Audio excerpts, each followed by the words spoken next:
We'll keep it running for a for the while. next. I kind of Well, figure it's the best way to kind of keep all of the channels sort of fed with different podcasts and stuff like that. At some point, maybe I, we should just talk about like merging all of our podcastiness the into best of like our one Android Bay week. No, that doesn't sound right. It sounds it's all about me. No, no. QA. Yeah, Yeah, exactly. right. The best of our Android Bay Bay week week QA, QA. and just go figure where Juan goes in What there in the could go wrong? SGT. Hey everybody, welcome to another episode of of our week, best of our Best of week, the where we talk Android about Bay. No. Say the name channel. Say no the we best of the Android Bay QA. week QA. Wow. hashtag Hashtag. S Yeah. SGTK. Hyphenated. No, welcome everybody to another episode of the Best of Our Week, where we talk about the best tech of our week. I'm Juan Yep. Carlos Bagnell. This is my buddy TK Bay. We're gonna Yo. be trying to bring you at least 90 minutes, maybe more, often a little more than 90 minutes, of some fun week wrapping tech chicanery. TK, how you doing? It's been a week. I know Techtober is It's, supposed to be winding down, and I still uh, feel like I've got like I'm so just far mountains behind. of work. Yeah, I'm so far behind. Exactly. It's not even funny. And to top it off, we have some work being done at during at our at my Yeah, home you've this got week. life happening on top of your Yeah, house right but now. a lot of life with nails and hammers and banging and moving things, which make it very Yeah. inconducive for creating content. I literally was able to only push out one video so far, and I'm trying to push out another one tomorrow. But I'm struggling to try to wake up like early enough to shoot the content and to get it ready, and then just edit during the Right. day so I don't have the time noise. But yeah, we're getting some roof work done. Let's just say that. It, I So the sound I is could throughout the house. imagine that would be rather intense, especially for trying to get Everything. video content produced where you need good video and audio. I was gonna say I got it's almost like me getting your gardener on my house for the whole week, where you only get it at 9 o'clock on Mondays. I just yeah, that's how it's been. So it's been a busy All week. day. Just day job stuff, getting things back together, Yeah. and then I kind of working a little bit also in the office. I had some work done over the week, so it's been busy. We had a swim meet last week. More swim meets coming up. That's why we're co-hosting the show again for the Android Bay and I was going to say the SGGQA. Um, we should never start a We're show gonna have talking to. about all the At new some point, shows. we're just. Yeah, I really feel like we're just gonna have to bite the bullet, we'll just call it the combine singularity. every Well, just property call that it the we've got. singularity. Just the singularity QA. That's just there. I Everything like kind it. of sucked in, I vortexed like in. it. The How's your week, sir? singularity. How is everything going Same, on with you? same. I mean, not with roof I was about remodeling, to say, but is the same guys working on yours? Yeah, that yeah, totally must be. that's why they're taking so long at your place. It's the Um, commute. Yeah. Yeah, it's killer. They've got to head all the way up there, kind of hammer in some shingles, run all the way down, kind of tear up some. It's a terrible bit. It's really not Yeah. going to get funny if I keep Uh-uh. trying to explain the joke. Yeah. So, it's been a number of projects that have kind of all sort of welled up together, Yeah. and I'm Yeah. finally starting to get a few of them out. I just published a preview version of a video on the Patreon that will hopefully be going live tomorrow, that can kind of kick off some of this stuff where, again, I'm always really grateful for the opportunity, and I'm always really excited when I get sort of sponsored content that I think fits. Not Yeah. just, I am going to advertise this product and you will watch this video because I have many subscribers. I'm very selective about the companies that I collab with, Yeah. and this is one that I've been wanting to talk about for a while. We teased it last week on our Camp Out podcast. Still haven't gotten everything finished for this video, and waiting for the company to send me back like the last round of notes and approvals. And so I kind of just snuck it out. What I think is going to be the finished video is on the Patreon now. Hopefully it'll be going out tomorrow or Saturday, just Good. all finished up, and we can finally start talking about some of that. But some fun gear. I still haven't really gotten significant Pixel or Pixel Watch videos out.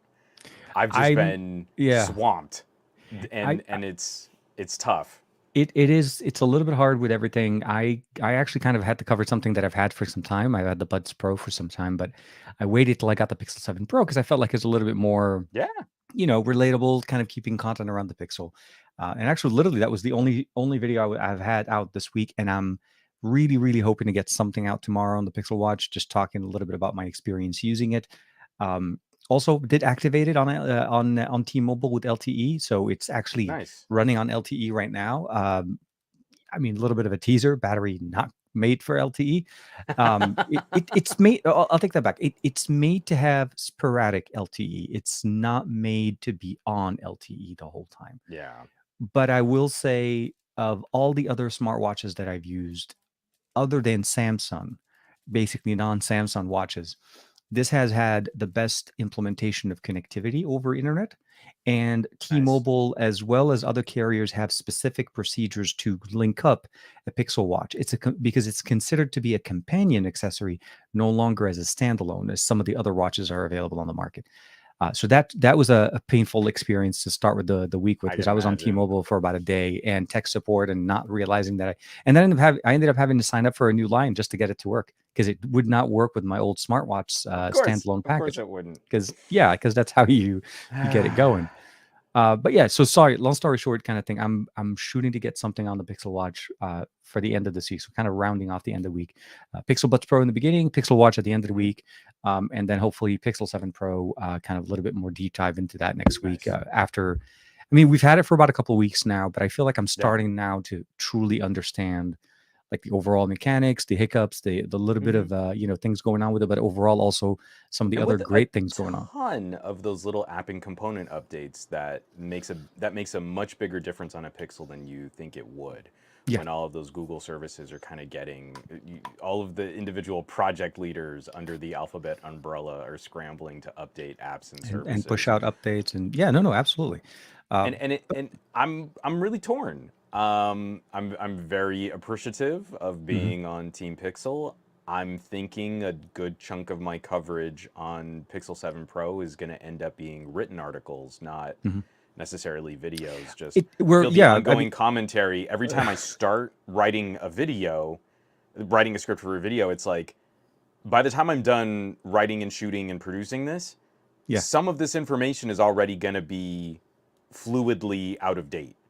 And if mhm. I can just write this and put out a photo, like I've already done sort of just an initial Pixel Watch e-waste conversation and a Yeah, I saw Pixel that I Watch saw that video, yeah. case review. Like a Pixel Watch case review doesn't need to be a video. That doesn't need to be It's a short. 5 minutes. And even if it were a short, it's so much more work to produce a fun, punchy short than just me write up and share a couple photos of what does it look like when you snap some plastic to the edges of a Pixel Watch. That doesn't need to be 4K video. I'm not going to do that. I'll So say I'm still waiting for my unit since the last time you and I spoke, and I put in my order. Yeah, that thing hasn't even shipped yet. So we'll see when I'm able to join that conversation. I got the screen protectors. I got quite a that's few of good. those. But I feel like I should install them once I get the accessory, because I feel like that Hmm. will be kind of a big requirement of where to center it.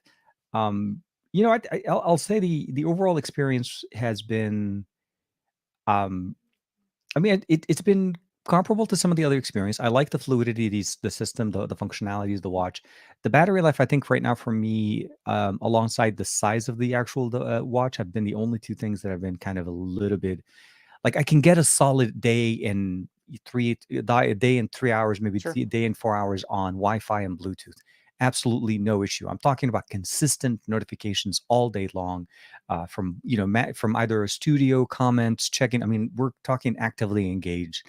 The battery Yeah. will last. Turn on LTE, and the battery starts rapidly diving when it goes on LTE. Like right now, Hmm. I've been running it on LTE specifically since maybe about like 6 o'clock. Just I took it off Wi-Fi, took it off Bluetooth, and it's considerably it dies faster. It's not like as Yeah. slow as the other one, but I think I I'd I can imagine see it'd the have to be a benefit. bigger hit than when I take it out on a workout and I tag the GPS and I Oh, can no, watch no, the no, I can imagine battery that would even kill dip. it even more. Yeah, No, no, imagine no. I running. mean, Yeah. no, the opposite. Like, I know that GPS is going to take a chunk out of this. I can only imagine that LTE is going to be a double whammy Mhm. with all of those extra radios and stuff going on. Oh, absolutely, and it has the capacity, it has the functionality for Wi-Fi, Bluetooth, and LTE. I think the main thing about it is it's supposed to be. I think the LTE functionality is intended to be sporadic. Obviously, they're Oh, not very building this to not be yeah, on not LTE. just It's there, sporadic, like yeah, a like very rare. limited, targeted. We know you're going to be using it solo for this capacity for Absolutely, yeah, a exactly. bike ride, and And then you're going to go back le- to Wi-Fi and Bluetooth. exactly, and it's intended to be leveraged with, like, because if I walk too far away from my phone, it jumps on LT to Wi-Fi, right? So it's connected to Yeah. my phone via the cloud. On Wi-Fi, it seems to last pretty good. The Wi-Fi connectivity is actually not bad. It's when you jump over to LTE where it drains the battery, but because Hmm. of the way it was set up, it still is physically, not physically, like through the cloud, like in the app, it starts saying the cloud connection. Yeah. My notifications are pushed through in an actually relatively good time. It's not Good. slowed down. So that was a surprise for me. But again, you have to come back to the fact that every morning you wake up and you have to put it on the charger and leave it to charge. It's kind of like my normal routine of my phone. My watch has to kind of be there, and I think we got spoiled with the thick watch. We've been pampered for Oh too long yeah. with the dual display and all of Hammered for that. too long. How dare we, and our unrealistic expectations on products that are still functional and that I, in some ways, prefer still using because they're less No, up to look. date. I The reality is, I think the Pixel Watch right now is a great start for Google Yeah. for them No, to start with a I smartwatch. don't want to put a conclusion on this yet. I really Yeah. don't. I mean, we're gonna do this thing where we say, hey, at the end of the day, it's this today, and then Mhm. tomorrow, a few little applets are gonna get updated, and then the day after that, Oh, the absolutely. Fitbit app It's is the gonna same get thing with updated. the Pixel It's Buds like I Pro. feel it's one of those things. I just feel like I'm repeating myself like crazy for Hmm. these tiny little differences in conclusions. Here's my 2 week review on the Pixel 7 Pro. And now, 2 months later, here's my assessment of the Pixel 7 Pro. And it's mostly the same except for these little differences. But at the end of the day, it's this phone. And I'm so tired. Like we get on this tear. It's like, hey, I mean, just said I'm expecting this with LTE on the Pixel Watch. I Yeah. we keep having to deliver some kind of summation when there's nothing to sum up. Like it's not done. No, no. See, that's the thing. What one of the reasons why when I first got the Buds Pro with the Pixel around the Pixel 6a's launch, I ordered them myself and I got them. These are Yeah, not part of Teampixel because I think at the time I felt like it was something that they were introducing. There was a lot of things that they said that they were going to come out, but as with typical fashion, Pixel's devices, Pixel hardware, because no longer actually is going to start referring them as Pixel hardware because you no longer yeah, just have phones, right? We have phones, we have buds, we have watches. We're soon going to have a tablet again. So pixels get better over time. And the review that one of the most massive YouTube creators that that did on the Buds Pro about maybe even 3 or 4 weeks ago, where hmm, the EQ wasn't even in there. The update for the yeah, EQ didn't even push out. Obviously, that was part of their video talking about the fact that it does not have an EQ. So if you watch that video, which is the more popular one, you would think you would come to a conclusion that these buds just lack yeah, a lot of stuff. But wait a few more weeks, of course, with an update, and lo and behold, not only do you have an EQ, you have a customizable EQ, you have right and left channel balance yeah. on the earbuds And themselves. now look at what we have to do. Now Yeah, we have to go through and re-review and explain all of the features of the and product but all over nobody's again. watching. That's And the and problem. and And we I like do the this in our podcast too, where it's like, yeah, yeah. I'm playing with this thing and I think it's pretty cool. And then it's like we also have to then sum up everything about the product. Like think about every single Sony conversation we've had. Well, you've got this, Oh my god. UHD resolution display, and you've got HS power control, and you've got better power management options, and you've got a headphone jack, you've got a memory card slot, and you've got wireless and reverse wireless charging, and the screen's brighter with 4K 120 across all three cameras and a variable zoom. I mean, it's like every single time. Time. No, And no, so I know. I'm It's not an uphill battle. I'm not trying to be cranky pants, but I really think like my Pixel 7 Pro coverage is going to be more of like a diary. It's going to be like I'm using this to really try and fulfill something. Yeah. I took it Yeah, out yeah. for this one day, and unfortunately, those don't make for great videos. Unfortunately, It's a that's the tough kind of yeah, it's content a that tough kind of tanks on conversation. my channel. Well, I mean, and like I said, I mean, obviously, I should have. I think the right thing for me to do, the right thing for me to do is open up the box of the Buds Pro the moment they were released, make a quick video on whatever version software they had on there, and just say And basically call it that the conclusion. can call it I have the definitive concluded. answer. Yeah, I should have done There the is no definitive more to answer say. comment on this thing. But the reality at the end of the day, it ends up being something that I think is if you are like if you are a Sony fan, if you are a Pixel fan, if you are Team Motorola, whatever team that you're on, TCL, insert the name there, Hmm. you need to appreciate what the company does, and you probably know the type of updates and support that you get. Sony is a camera first type of a jump forward experience, and it is in many ways for ahead of many things in the market right now, because the fact of the matter is they are the only company that puts in a headphone jack and an SD card and a UHD Look at what display. TK's doing. I just called it. He's Repeating, reiterating reiterating, yeah, reiterating the reiterating. features on a Sony. I called it. I But nailed it. it kills me because every time I Right. say these things, sometimes it just Because falls on deaf because ears. Like it just but doesn't. yeah, and it feels like we're just kind of screaming into the void, and Absolutely. it's something I'm trying to walk away from. I got like another comment like, hey, it would have been nice if you explained this in the video, and you're like, you used a web browser to go to youtube.com and look up videos on this product, and you watched through all of my video, and then you complained that I didn't just barf specs at you. GSM Arena exists. It If does all you exist. needed was someone to read the specs Google off at exists. Just you, say Google. Google it, just my friend. no. I want to like credit where credit's due. I No, no, live absolutely. on GSM Arena. I don't memorize all this stuff. So it's Wait, like, hold on. You yeah, don't turn memorize all on the specs? You don't have all of turn that in on. a database built into the back, like Johnny Mnemonic kind of style? I can't remember Insert what I hard ate drive? for dinner last night. I can't Uh, remember all this phone stuff. I see So where the problem is. Yeah, turn no, on go the ahead. accessibility settings. Yeah. Have you know, like an assistant or an AI read the web page for you, and then come to a video where we're gonna share some opinions and some thoughts on using it.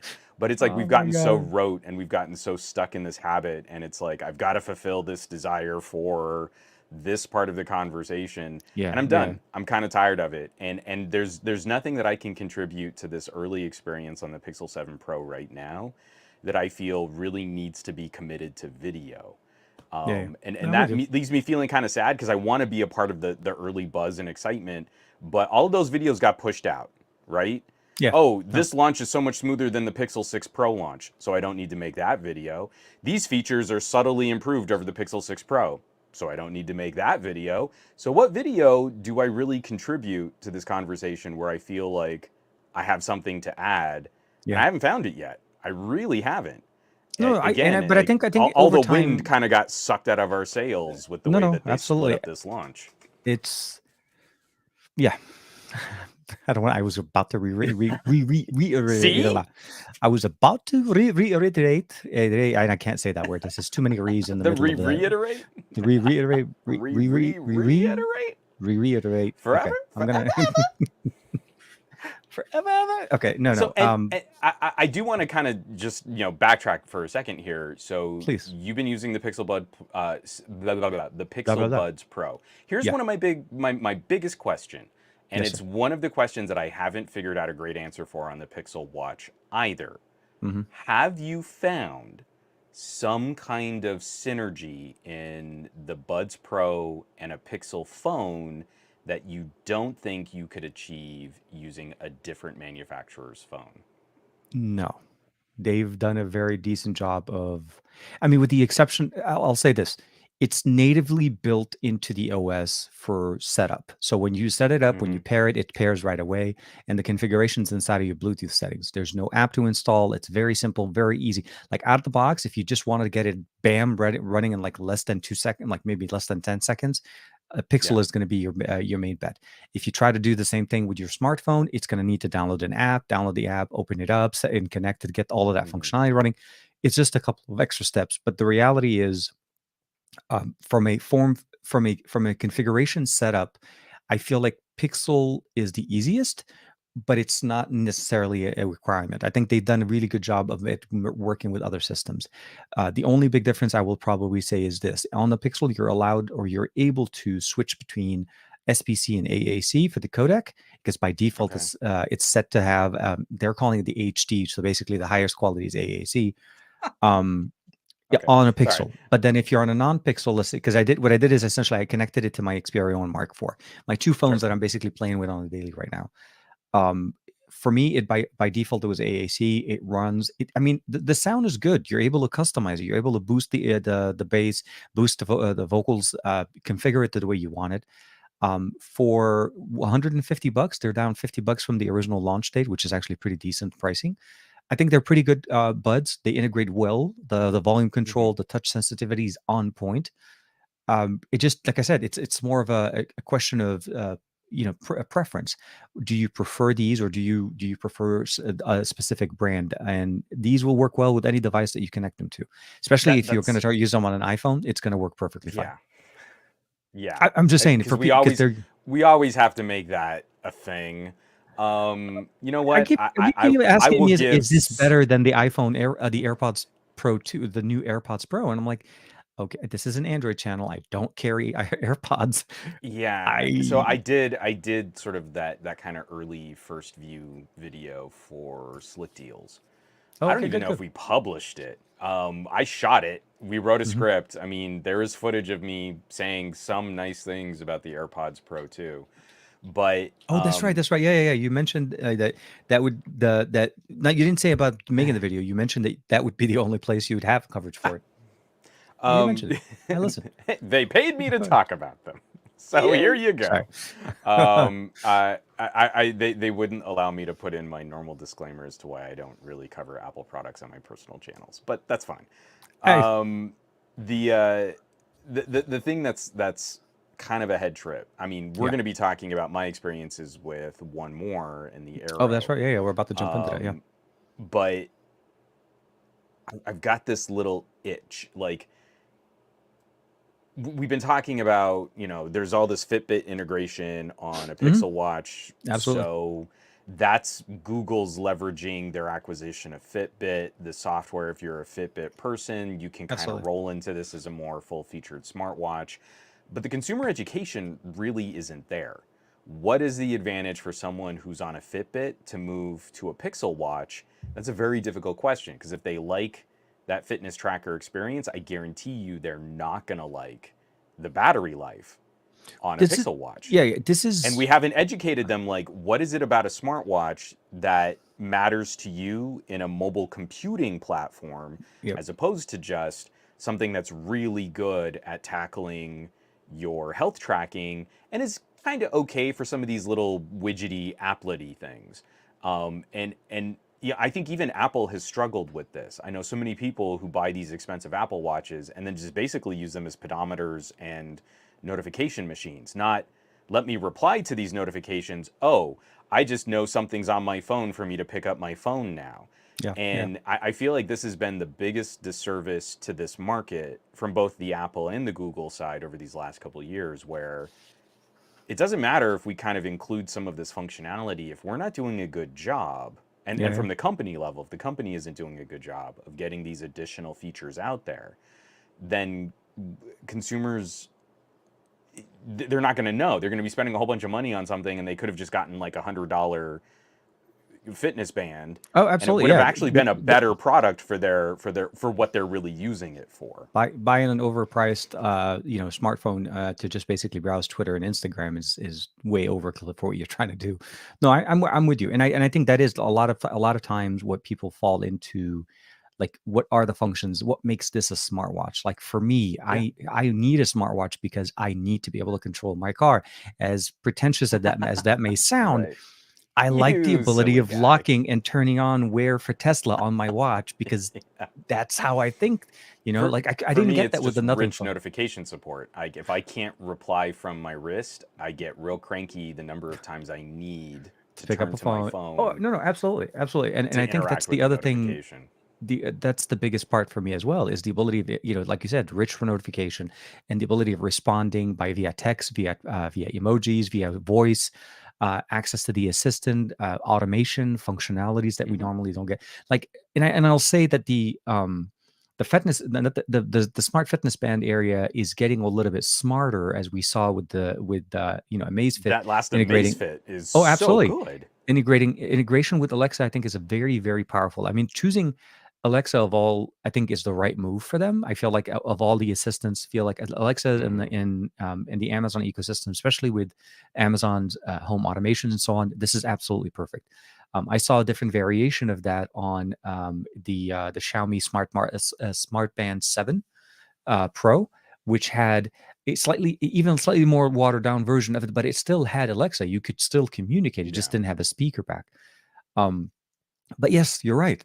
It's like when you talk to a Fitbit owner, what makes the Pixel Watch a better choice? Why would you want to pick it? And you're right; those are the specific things you can put together. And then, of course, when you're coming in from another smartwatch, let's say a Samsung watch or so on, what is the difference about the Pixel Watch? What is it that you like about Fitbit? Is it the health tracking? Is it the competition? Is it the ecosystem that Fitbit has built over the years, Hmm. and the massive community that lives within the Fitbit ecosystem? I think that's a lot of leveraging power that a Yeah. typical Samsung Galaxy Watch cannot have. Now, Samsung Health Right. is great, but it's not a Fitbit community. It's like talking Pebble back in the old days, and Right. regular smartwatches. This is just, it's a community. And bringing up, I mean, because we're old, because Yeah, we're old. absolutely, boomers. Oh, When we no, bring not up things boomers. like No, Pebble, like so much of this I know. functionality that we enjoyed already Hmm. came with a week's worth of battery life Oh my God, I miss the Pebble. because they Oh were my using smarter, more automation. You had, practical screen yeah, no, technologies. exactly. And you were able to respond to messages, automate Yeah, things, with speech tasker to functionality. text. Yes, no, absolutely. Tasker Do I still integration have from it over here? Android. I had it I, for a while. I don't know if it's still on my shelf. I had the Qualcomm I, I, Talk, I just in I a love box here that on the side. when you get out of frame, we get the picture that you got from Oh yeah, TCL, and right, it's in the from back TCL. because your face is out of picture. But like, no, but Juan still, And videos like there he is. there It's he a is. stunning likeness. I see the So Juan. I want to throw this up here. Sauce is asking. I just heard of TicWatch. Is that good in 2022? Absolutely. And Blah blah blah it blah. still is. Yeah. So here's the biggie. So many people have been complaining about Tick and Fossil still on Wear OS 2 when there's Wear OS 3 out there. And I will say 3.5. Wear OS 3.5. 3. Well, I mean, it's technically Wear OS 2.6, whatever. I don't care. Yeah, It's the I major know. generation that's really making people cranky. Yeah. It's prettier. Wear OS 3.5 is definitely prettier. I've struggled to find practical demonstrations of functionality that I can't achieve on Hmm. my Tick watch that I can do here on my Pixel watch. And even though my what is it, the Tick Watch Pro 3 Ultra, Ultra. is Yeah. that Ultra That GPS whatever? GPS is the one that we Um, got. Yeah. I think there's an LTE version in yeah, there is Europe, an but LTE, not but in the it US. never came to the United States. Yeah.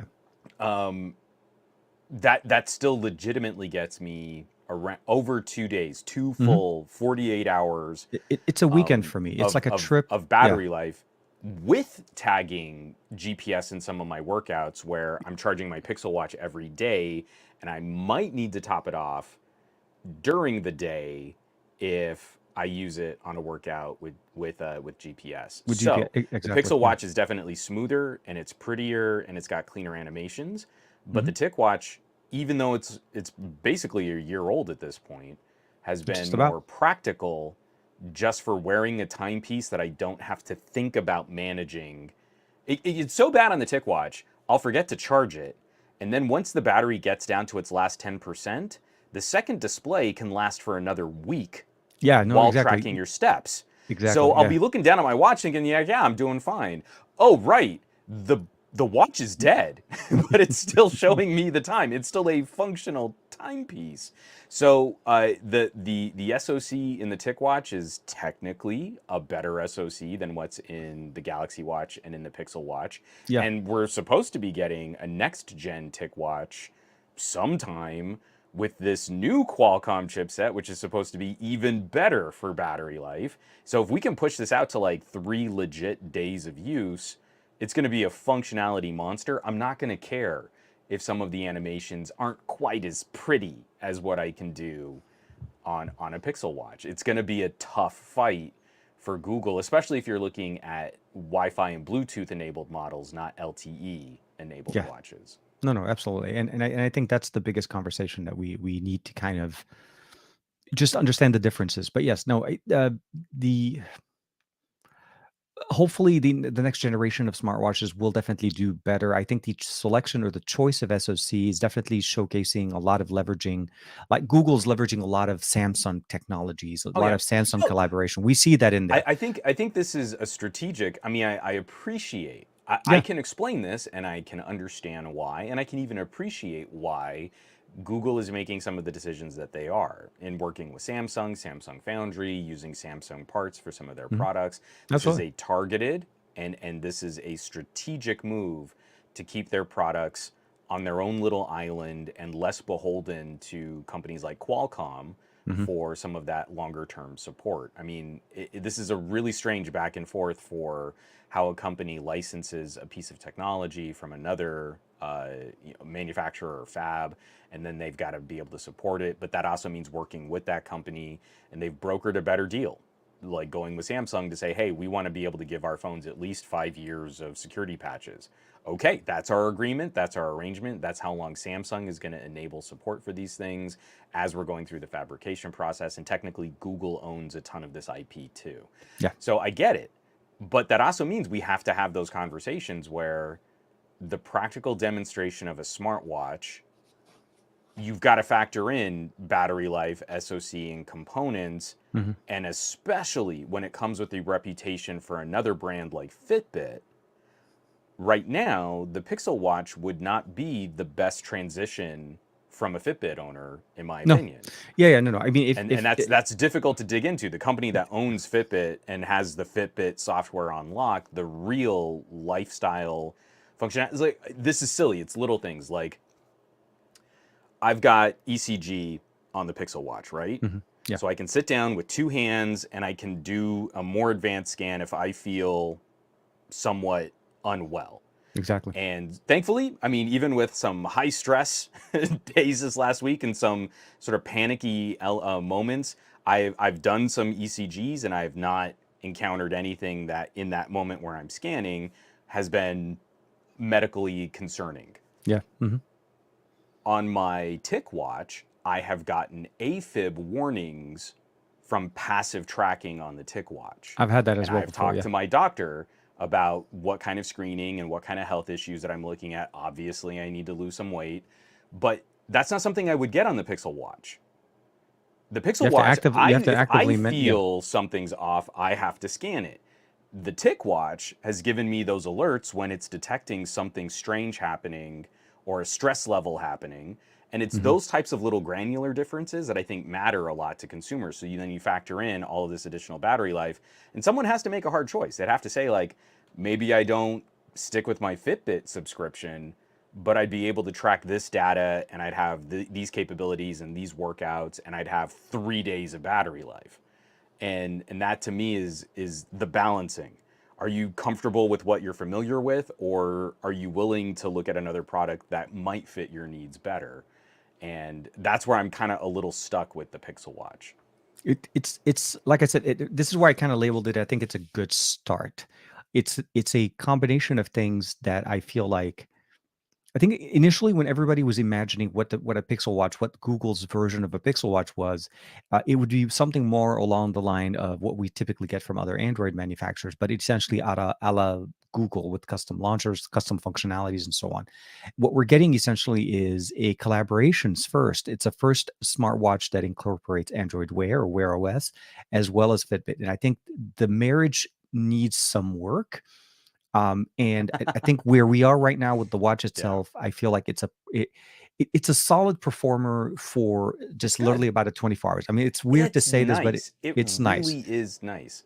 And it I works. don't Yeah. have I don't have problems with that, and especially like say you were coming from like a fourth gen fossil, Mhm. you're probably used to charging every 18 hours. Like that's going to be a one-to-one. Yeah, yeah. But I feel the market that Google can most directly leverage and can advertise to most readily, I mean, obviously, you're not going to convert Apple Watch owners. You're not going to I be no, converting Garmin people. So, who it's is not it even that's trying most to. Yeah, closely linked? It's saying, hey, we've got this perfect Fitbit app integration. This is the platform for it. I don't think that's going this to. It feels like two different audiences. And so far, we don't have a product that really staples them it's together. but I think it's because it is so like I almost want to call it the smart Fitbit. This is literally what a smart Fitbit would look like. If Fitbit watch needed to be a smartwatch, this is what this is. Hmm. This is not a Wear OS a smartwatch that is basically competing with the rest. I think that it is always going to be that.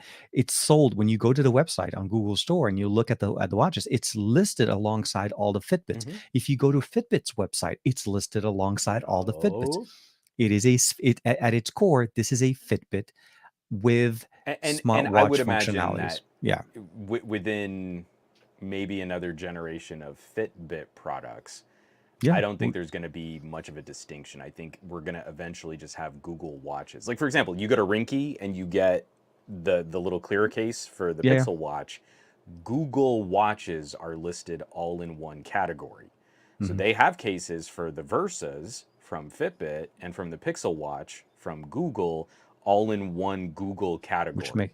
it makes And sense. and Yeah, that seems to be the direction that they're heading. What we yeah, need is a Pixel Watch XL with at least 50% more battery life if we're going to be using this Samsung SoC. And I yeah. would even say, like, if we can get a next gen die shrink SoC in a Pixel Watch 2, we'd still want 50% more battery. Like that I think the would battery be a yeah, necessary and at least upgrade. for the LTE. So that was the surprise that saw there. That is that the LTE Were you and the surprised? GPS. Were Well, I mean, you? Was it a surprise? it was. TK, I didn't say it was a totally pleasant believe you predicted surprise. this. I did not say it was a pleasant surprise. It was more about I than do not believe for a second that you were shocked. I think you got through that I first was day and you're like, appalled. this I was up. confirms what my hypothesis was I going was to like be. appalled. Oh my god! One of Clutching those. pearls. Yeah, Oh, the absolutely. That's vapors. exactly no, that was exactly how I felt. How could they not put a bigger battery?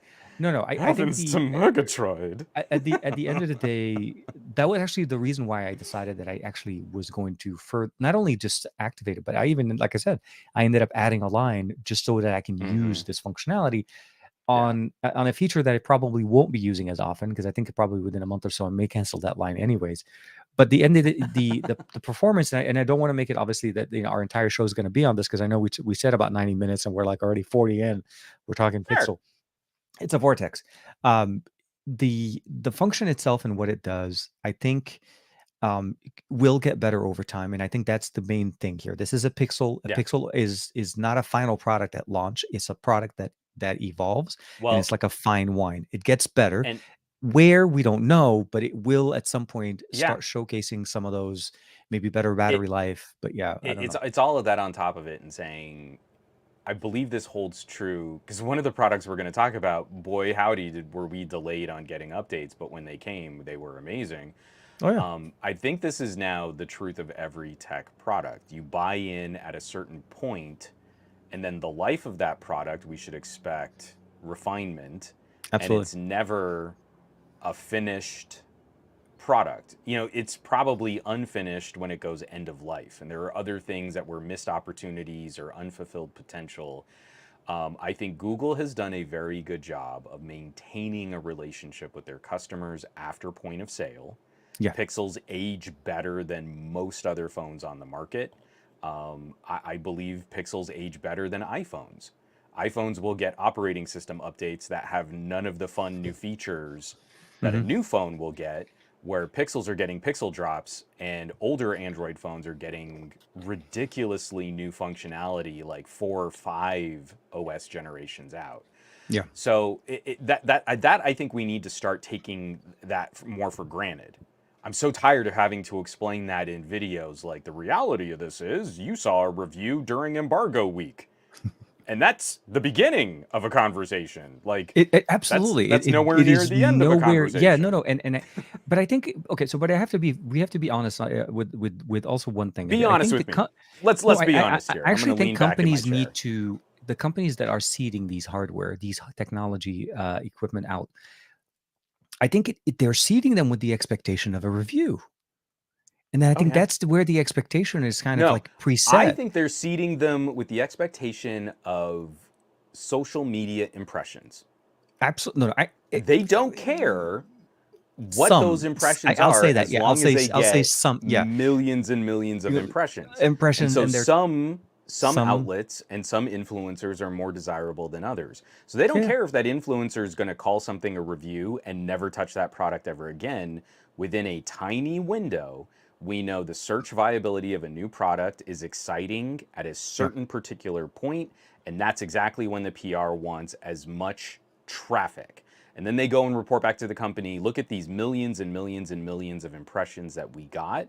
And the company can't ever really decide. Literally, like Google internal to Google PR can't say, well, I mean, did we get millions of impressions of people saying that this product sucked? hmm Hey, we got millions of impressions, lots of eyeballs on your product, and you can kind of see sales are spiking and relating to some of this, correlating. It wasn't causation, but it correlates with some of these impressions, and that's the game. yeah. And so now for the company, for the outlets and the influencers who understand that, the window of profitability is, did I get the product before other people so I could have an exclusive video out for the peak window of interest? I made my money. Beyond that, I don't care. I'll probably never seriously revisit this product ever again. And so that's the main issue that I feel the manufacturers need to work out, is because they need to be a constant presence. Apple is a constant presence in their customers' lives. In Android land, even with Google doing a much better job of this, it still feels a lot more like, boom, we made a lot of noise when this thing came out, and 2 months later, it's there, it's on a store shelf. You can go get it at a carrier, I guess. You can order it from our website. It's still around, hmm but they're not making the constant push to be a part of this sort of awareness of technology. That is Google, a big from the difference. Pixel 6 on, has done a much better job. They still have miles to go, and especially miles to go to undo some of their reputation in killing other products. You've got to undo that consumer education to say, no, no, no, the Pixels can be a safe bet. Whatever their messaging platform might be, that might change names or something, sure, but the Google hardware team has been around for a while. These are the types of products that Google seems to kind of keep a bit more focus with. Yeah, no, JGJ, Stadia, cough cough, Stadia, cough. hang So out. Sorry. Yeah, no, I I do want know. to shift gears because Please. I enjoyed kind of catching what you had to say about the Pixel Buds. I could not. I was underwater when those things came out with all the other things that I was working on, Oh yeah, and no, no. I will eventually circle back and grab some Pixel Buds and just give them a listen. But it's also one of those things like, man, we are so flush with absolutely stunning audio gear right now Oh my God. that I went from the FiiO BTR7 to the Yeah, yeah. iFi Griffin in that window where I might have been picking up and playing with some Pixel Buds. And so I get it, the Pixel Buds are cool, but I was also like, man, I've got my Pinnacles, I've got my Odyssey Euclids, I've got my Ecos, I've got all these different headphones and cans, and I've got this amazing little Bluetooth DAC. I think I'm good for audio for Yeah, yeah. right now. I But think you for yeah. The yeah, I was gonna say there's no question about that. Yeah, you're always flush with different techs, and I think it's not just even wireless. You're also, we're talking about DACs, portable DACs, also, wired mhm. cans, open, close, back, all the different technologies. No, I'm sure. Because this company just had a couple killer products launched back to back. I've been very impressed. These are my 1More Sonoflow. We talked about these a little while back. And then these are the new 1More Aero. And the 1More Aero are an interesting little pair of true wireless earbuds. hmm Full MSRP $109, basically 110 bucks. On sale right now for $20 off. Not And bad. they're built on the Comfo buds. So I don't want to show everybody my nasty earwax on this earbud tip. But kind of one of those cut off stock design earbuds. These are really hmm familiar. A lot of people have seen these. But for roughly $90. ANC Quiet Max is their branded noise cancellation technology, which is certified by THX Hmm. to reduce distortion in noise canceling. Pretty good battery life. I mean, I got just over 4 hours on my first charge, just kind of listening on these. But the big Hmm. hook here is built-in hardware to process spatial audio with head tracking. Oh, nice. So we don't have a dedicated proprietary chip like AirPods. So if the phone moves, or if, like, say you have it paired to a TV or a tablet, if the source moves in relation to the earbuds, the audio doesn't track the source. But, you play pause, and if you're kind of looking in the direction of what you're watching, then when you play the audio, it will track with spatial audio, and it does a very good job of sort of keeping your orientation Hmm. to your audio source in mind. It's like 85% of what makes AirPods Pro 2 really good. Hmm. So, I mean, AirPods Pro 2 are better in every single individual feature, but these are really close in every individual feature, and they're less than half the price. Yeah. So this to No. me has now become that exciting, like, tech should have a democratizing effect. When Hmm. when spatial audio comes out, it should be really hip and cool and unique and expensive for about a year. And then we should see technology trickle down into other products. It's trickling. It's making its We're way starting to down see. We're starting into to some of see. these Yeah. No. No. other. You're right. And I think that's the biggest. The biggest thing is, like again, always like to refer like at older things, but it's under the 99 the $100, and I know they're 110, but they're really like around that $100 price point Yeah, I mean, on has sale right now become for very 90. Yeah. competitive. Oh, no, no, absolutely. And I think that's the biggest thing. They've become very competitive. Companies are starting to push so much of the $200, $300 buds in Hmm. technologies into into that $100 mark, because they realize that's the right sweet spot for buying. You're going to sell Oh way yeah. more at around that $100 mark than he is at the 200 and the 300. They are going to sell. Don't get me wrong. Apple will sell AirPods. There's not a question there. But the chances of somebody picking up a pair of buds that are like one more buds for about $100 are more likely, because it is going to be basically how much your wallet is able to stretch.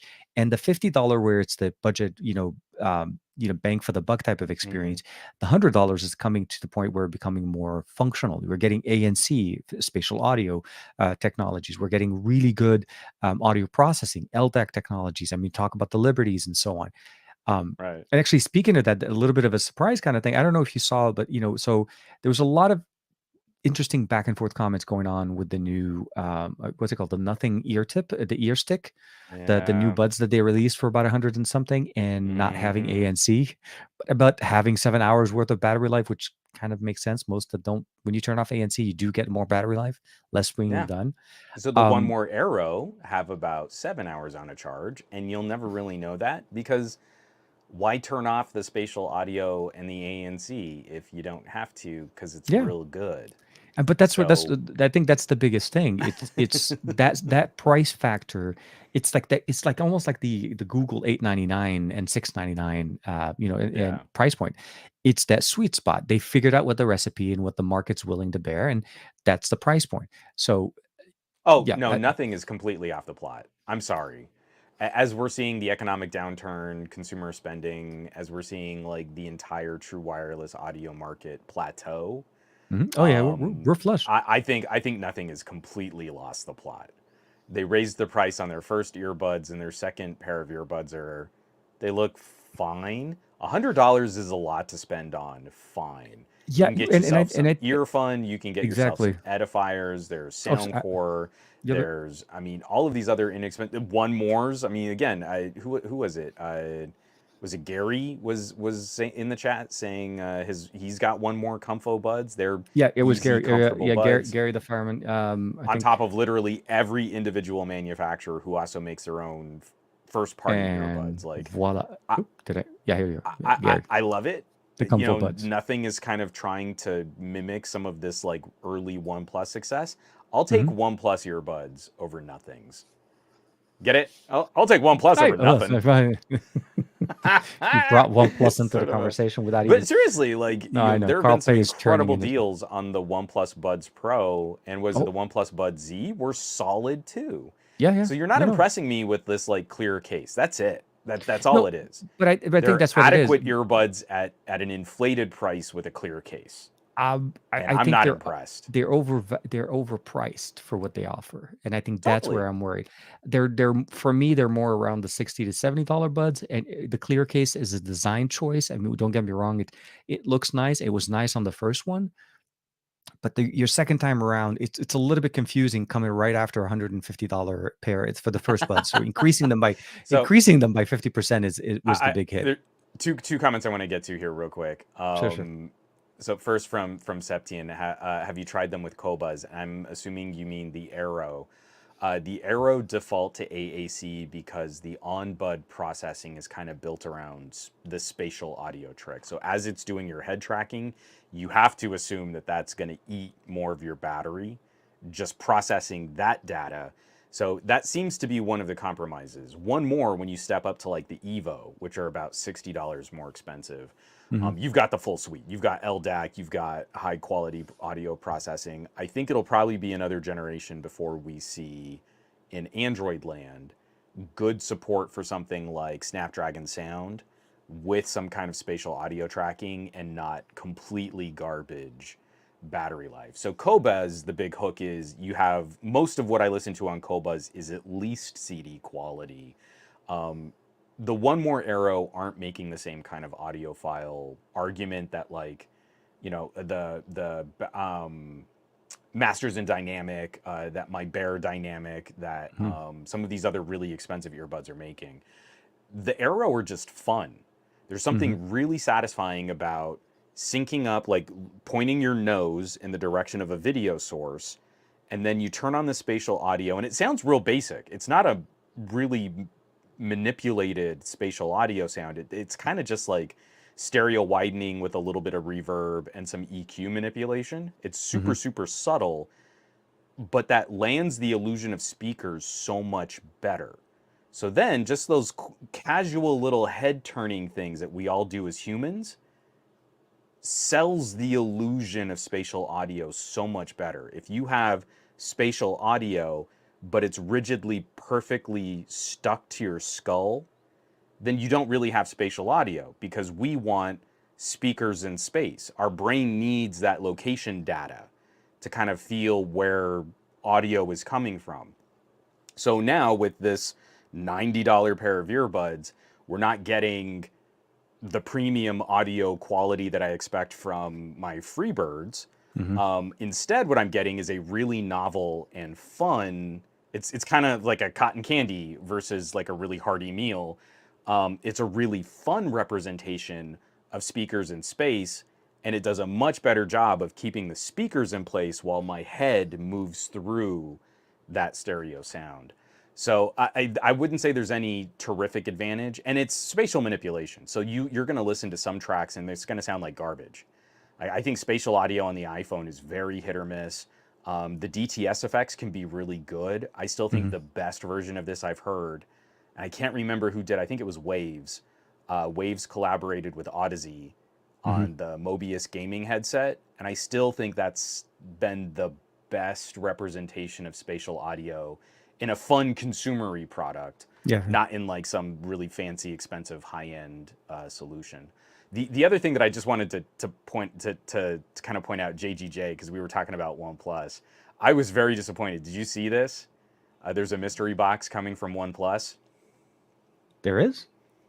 So I just got the email this morning, their little promo. I'm a big fan of OnePlus. I really like their products. I Uh-huh. wish they wouldn't do stuff like this.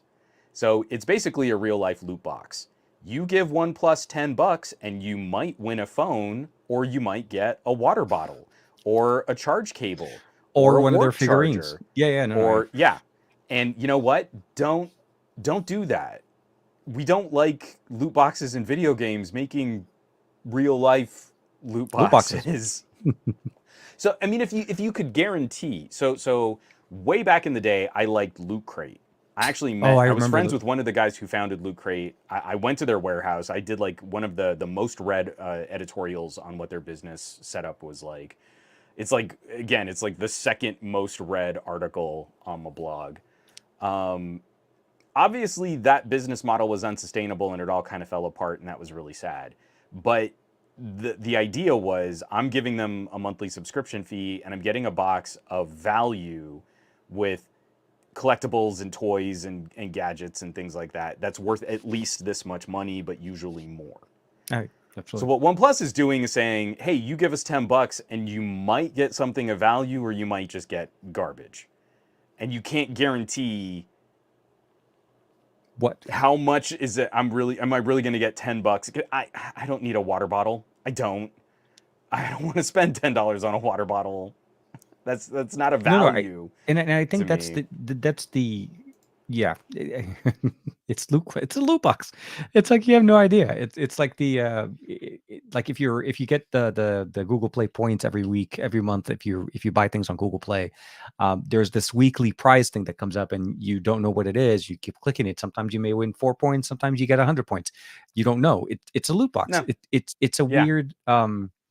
that's bad. It's a tough one. I mean, I hope that you get the phone. I hope you get a phone, and I hope you're getting something that you'd enjoy. Sure. Although I must have missed that email because I just we get those promotions quite a bit sometimes, and I was like, okay, yeah.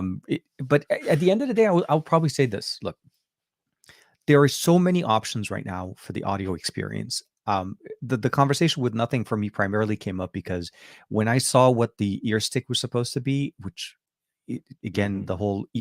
the word ear and stick doesn't match. It just to me doesn't sound right. It's But dumb. the yeah, no, It's no, bad. it's just and they're It's referring to the dumb and case. it's bad, and they should feel bad They and should they should change the feel thing. They dumb. should change it. Yeah, because but either way, I understand what they're trying to do, and I think again at the end of the day, is as a second generation product of what they released last year, which was arguably one of their most But it's successful not launches. second gen. It's a different product. It's a It's the different open product, ear but it's bud. the second pair of buds.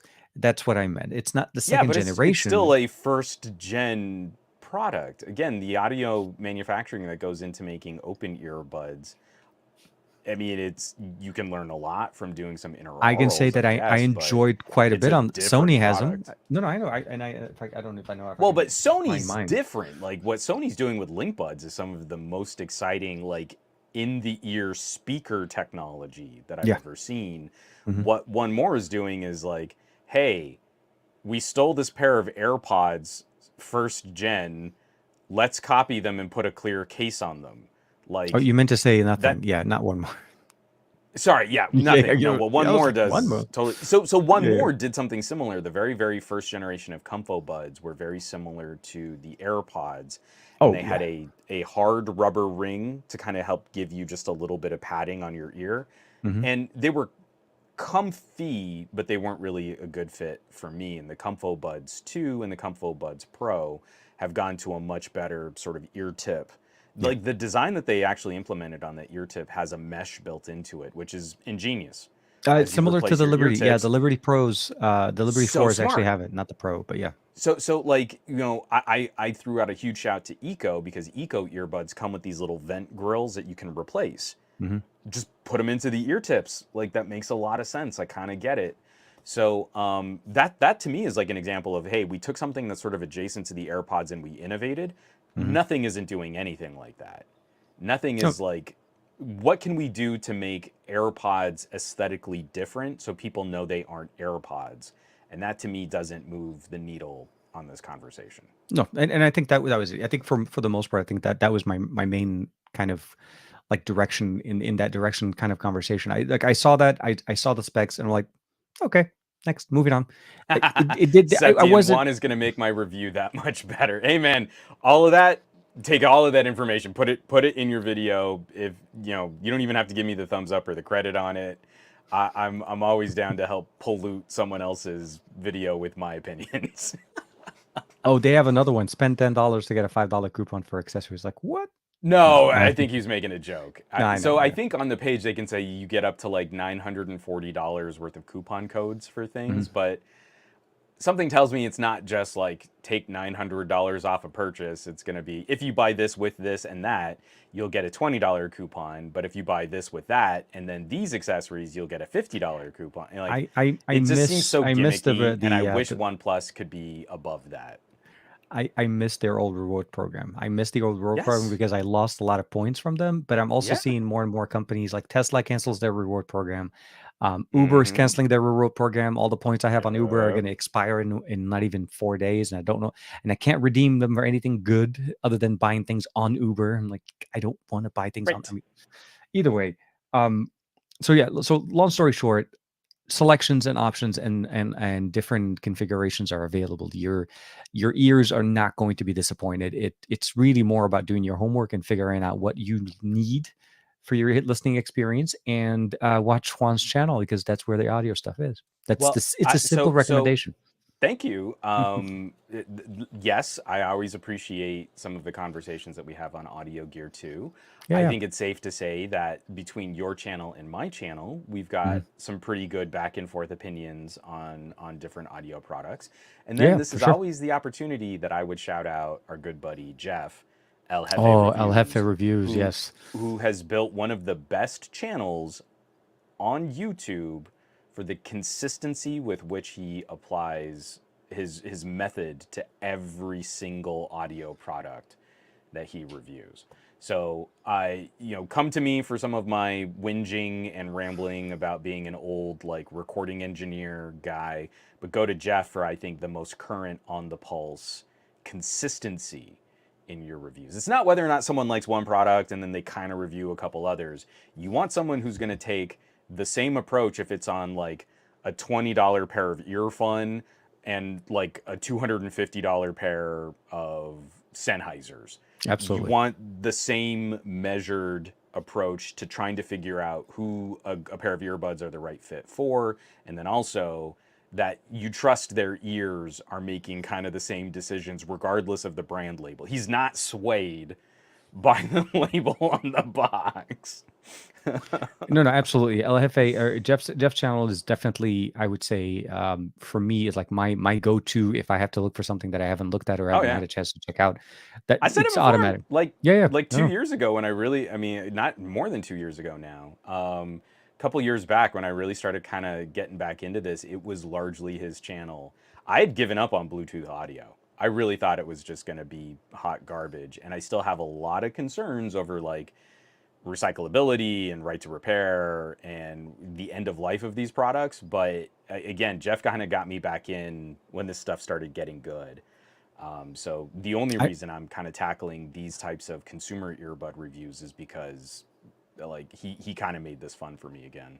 I will say that for right to repair, the so we recently had a little short story, and hopefully won't make it too long, but recently my son's the Pixel 5a that we had, right, you guys know Yeah. that was his first one.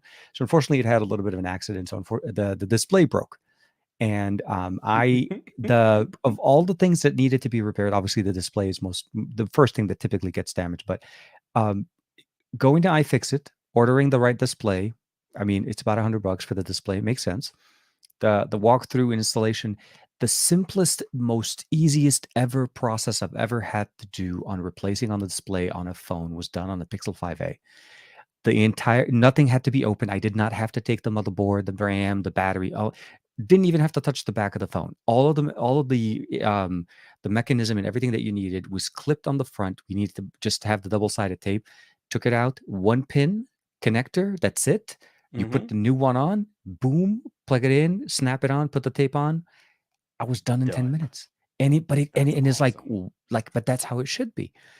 If Yeah. you're comfortable doing it, do it yourself. iFixit is there for Yeah. you. If you need help, buy the right hardware, certified hardware from Google. You know this is original hardware. You can take it to your local shop. They can do the stuff, and you're not going to get an error message because your computer or your phone doesn't. Mm-hmm. It's not. You picked it up from another phone. Therefore, this may not be legitimate, and your phone's not going to work. But Apple, I picked it up from another iPhone, the exact same model, same year, everything, but it's not the Nope. same. You know what I mean? Like The it's a serial weird numbers are conversation. different. Yeah, yeah. No, I'm like, no. This was easy. It was simple. The phone's back to live. Everything's fine. Touch response, all that kind of stuff. But seriously, a little bit of heat around. We popped it off. I mean, I had him help me. So I wanted him to Nice. see exactly what to do. Um, Much easier than when I had to fix the what's it called, the ROG Phone 2. That was an hour. That I had to Yeah, go that through one's the bat. scary. Yes, no, a Yeah. lot of glued, like the heat sink, this the airflow, all of that. No, it's scary going into one of those. I mean, I'm surprised I Hmm. walked out of it with the phone. But either way, so yeah. So to speak of that, when you're talking about right to prepare with earbuds and so on, yeah, there is no life there. There's nothing you could do with them. They're literally made so that when you don't Oh use yeah. them, they're dead. They go to trash. I was There's keeping not track much to of do. like a short list of earbuds that could be sort of consumer cracked open and batteries replaced. Mhm. Like you wouldn't really be able to fully repair them if something else got broken. And I had a list of about 5 or 6 different models, but again, this was pre-pandemic, Mhm. and like I think the Creative earbuds they had replaceable batteries, and they actually had a white paper on their website that showed some loose schematics, so you could kind of Okay. figure out how to crack them open. There was one of the I can't remember which one. It was a pair of Galaxy Buds that you could get into, and you could replace batteries on that. And like the list is disgustingly short. It There is. are Yeah. almost no other products that you can reasonably open and maintenance. And again, not to fix anything else on them. Like if you have a driver start kind of buzzing out, or if you have any other kind of problems, they're dead. That's very similar to other IEMs in this kind of like, especially if you're looking at some of the KZ and CCA type affordable IEMs. You're not expecting you're going to be able to fix a driver casing on a pair of IEMs, but just to get to the battery, that to me is the part that's most frustrating. That it will burn out and there's nothing you can do with them. Whereas like if I shred the cable on a good pair of IEMs, I can go get a new cable. If I jack one of the drivers, I can usually reach out to a company and say, "Hey, what will you charge me to replace the left ear? My Mhm. right ear is fine. I don't want to have to rebuy the whole ear, all of the earbuds again." You can keep a pair of cabled earbuds running for decades with some care and a little maintenance. So I don't know. It's just a heady conversation. It's one that we kind of have to keep plugging away at, because right now, true wireless is just so convenient, except for the thing that you have to charge and keeping track of the case and the accessories. Whether or not you can use third-party ear tips. And after about 2 or 3 years, they're probably not going to be running as well. So you'll just have to throw them away and get some new ones. Where I have 20-year-old cans and 10-year-old location field monitors that are still just as good today as they were 10 and 20 years ago. Yeah, no, So, I found some of my old monitoring, over the ear monitoring headphones mhm. that are. I mean, they're like, they're I not the high impedance, but it still was. I put them on, oh plugged yeah, them I've into got my my I've THX, got and it my still worked. HD25 sitting right over there, and I still pull them out from time to time when I need hyper isolation when I'm out and about. Hmm. I've got my Nobles. I know a lot of people made fun of me because I have this weird flip switch dual driver Noble. So it's one driver is built for sort of a flat, tinny, sort of authentic sound for when you're recording, and then it's got a switch, and you flip the switch on it, and it's got like this colorful, juicy, deep V cut driver Hmm. for when you want to listen to music and have fun. You can just keep the same Same monitor cam. for both applications. I want to say those were like $1,200 in-ear monitors, Hmm. but I got them before I was working at Pocket now. And again, I need to replace the ear tips, but they still work today like they did when I first got them. Like That's they're beautiful. great. So anyway, we should probably switch up because we probably don't want to go too late I was tonight. about to, But yeah, I was about to say about that. Let's start talking a little bit more. Well, a little bit more about Uperfect. I want to kind of close out around yeah, Microsoft, but I think we yeah, can let's knock let's out wrap the that up. Uperfect in there. That'll be good. So I need to make sure. Did I get the right one? This might be my X. That's not the Oh X14 no, Pro. what happened to my X14 Pro? It's got to be here in the office somewhere. My office is so dirty. Lex, did you take the X Pro? No, just kidding. No, I can't even blame my daughter on this one. I am just a slob. Ah, Um, hey Vamp, let me. I meant to pull this up before we started recording. Sorry, guys. This No, is no, awesome podcasting. because that's how we do it. No, seriously. We're doing it live. We're doing it live, but your picture's still in the frame, so Nvidia's pretty happy with it. Just imagine that thing on my bookshelf is the one talking to you. The thing in the bookshelf behind you two perfect cups. guys are going to think this is hilarious because I was testing stuff out on my Duo. So to test stuff out on my Duo, I was using the 4K Uperfect that they actually customized for me. And somehow I had managed to put this on top of the 14. So it was under the larger portable monitor. And I couldn't see it readily on my floor. Such a first world problem type of situation, really. My laptop is the Uperfect X14 is under the Uperfect 4K. So I'm going to make myself big here for just a little bit. This is the X14 Pro. So this is a laptop dock. It functions very similar to a number of these other solutions, like the Uperfect X. Yeah, that's the one I got a chance to play with. Yeah. Let me just kind of open it. So we've got, it looks like a laptop form factor. There's no compute guts inside for processing or for graphics. All of that's powered from your phone. I've been using this mostly with my Motorola Edge Plus. And the big hook for this one, and a lot of the same things, backlit keyboard, nice chunky keys, a nice broad trackpad, but in some apps, like Android is kind of stupid. It doesn't handle these types of trackpads very well, so I'm kind of having to like disable it when I'm doing things. USB-C or HDMI inputs to drive the display, but this one is fancy pants. Oh, and it can also function like full tablet mode if you just want to wrap around. Or you can also prop it up like kind of in a tent mode. I mean, we've been seeing this since like the early days of the Lenovo Yoga. Yeah. But I'm going to, once this gets started up, I hope it... You didn't kill the battery before you... Oh, here, there you are. Yeah. So this has wireless radios built into it. Ooh.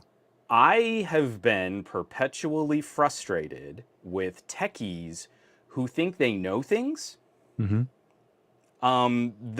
people who leave comments on my videos and they're like, the laptop dock should have had wireless connectivity and then it would be worth it for the money. Those people suck, and I tend to just mute them because they're lame. Yeah. But the folks at Uperfect have been listening to some of that feedback, and I think they've made one of the best versions of the imagination of techies who don't know what they're talking about. Okay. So we think like, okay, you've seen DeX and you can connect DeX to like Miracast on a TV, right? Absolutely. Yeah. That's great. That's awesome. So how do you control DeX when you're connected to a TV over Miracast? Well, you turn on the mouse controller on the display, and then you got to turn your phone into like a mouse. The control feature, right? Yeah, a controller. Yeah. So you have a laptop dock, and when you plug in on a cable, you've got a mouse cursor on the trackpad and a keyboard, right? Yeah.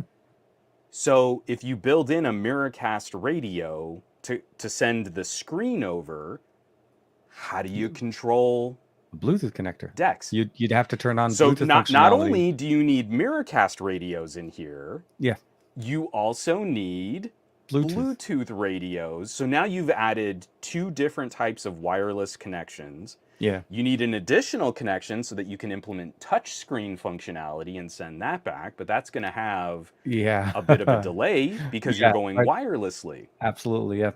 So here's the thing. Uperfect has nailed the reality of that product. Okay. This is the best version of that you can buy. It is wonderfully functional. It is quick.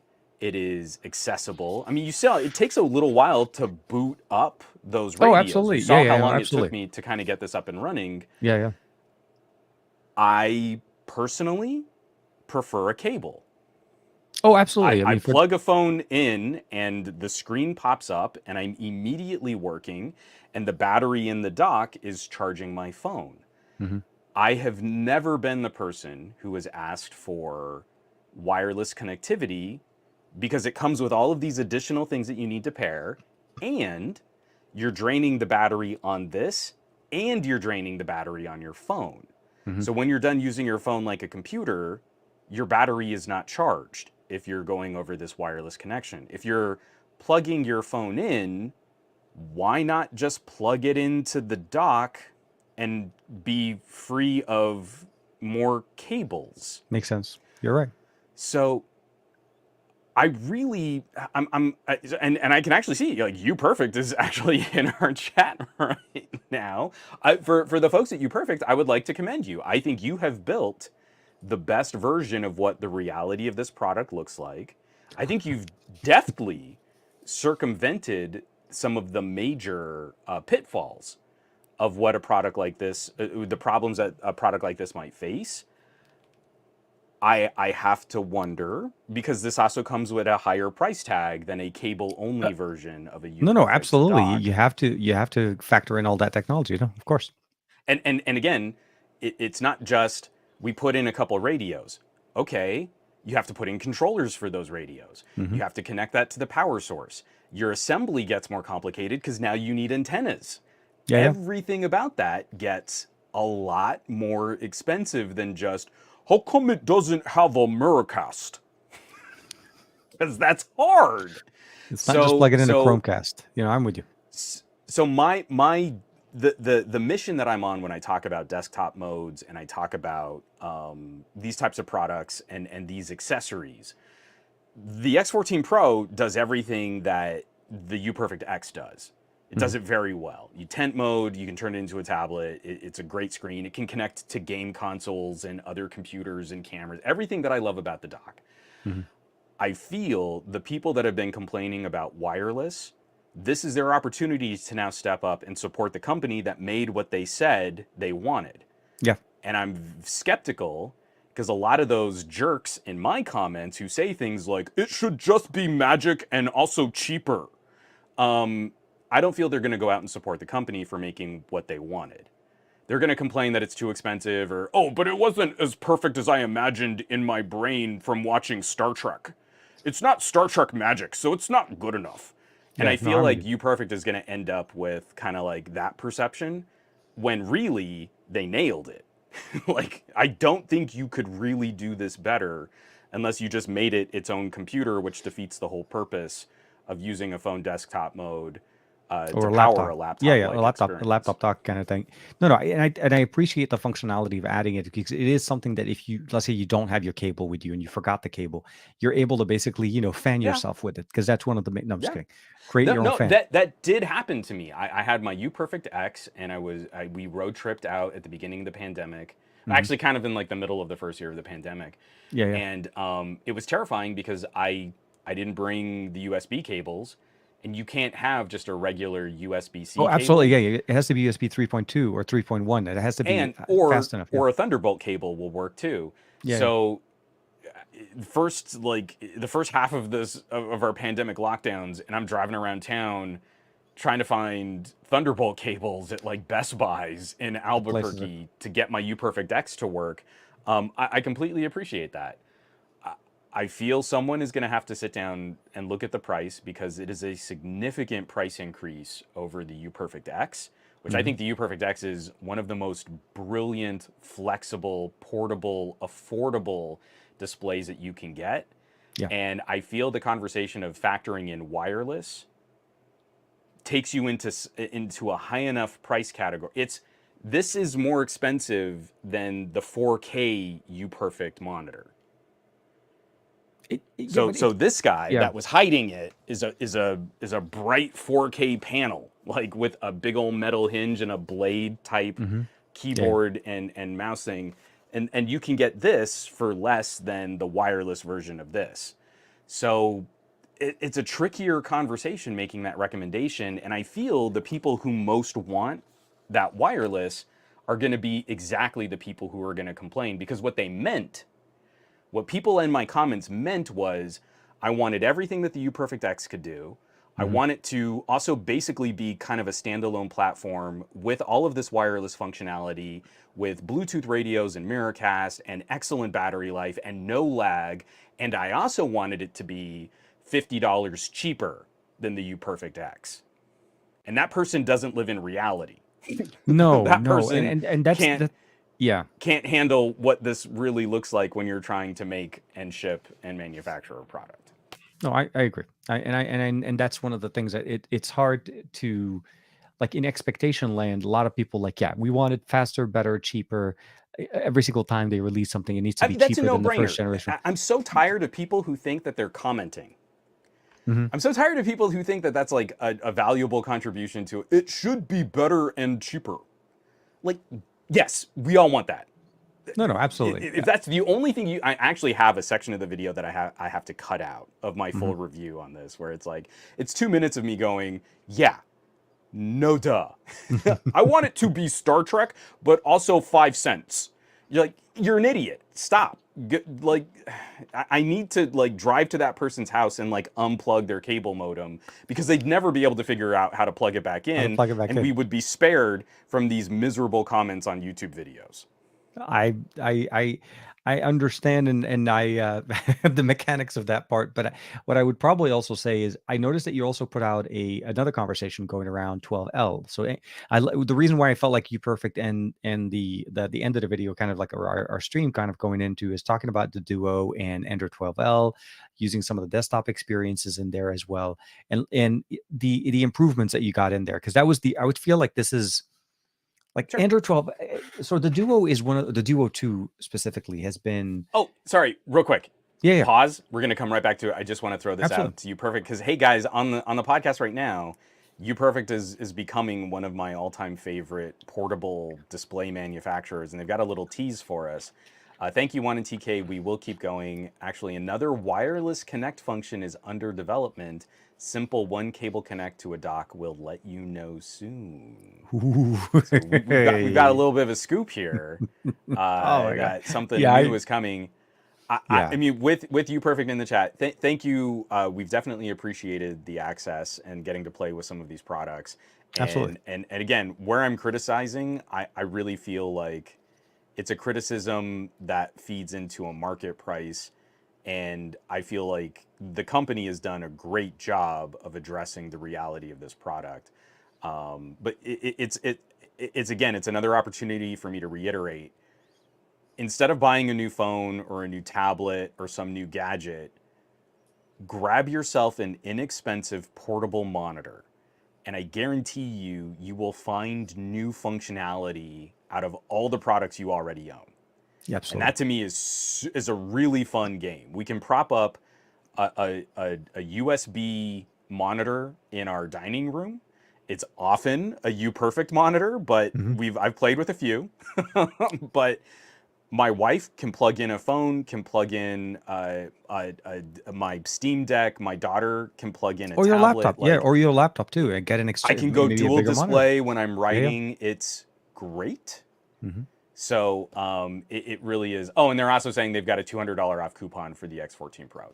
So if you're wanting to shop an X14 Pro, now would be the time to do it while you can get one for $200 off. Yeah. So No, absolutely. thank you. I'm real glad to see you guys in the chat, and I'll definitely be harassing you over email about what's coming out next.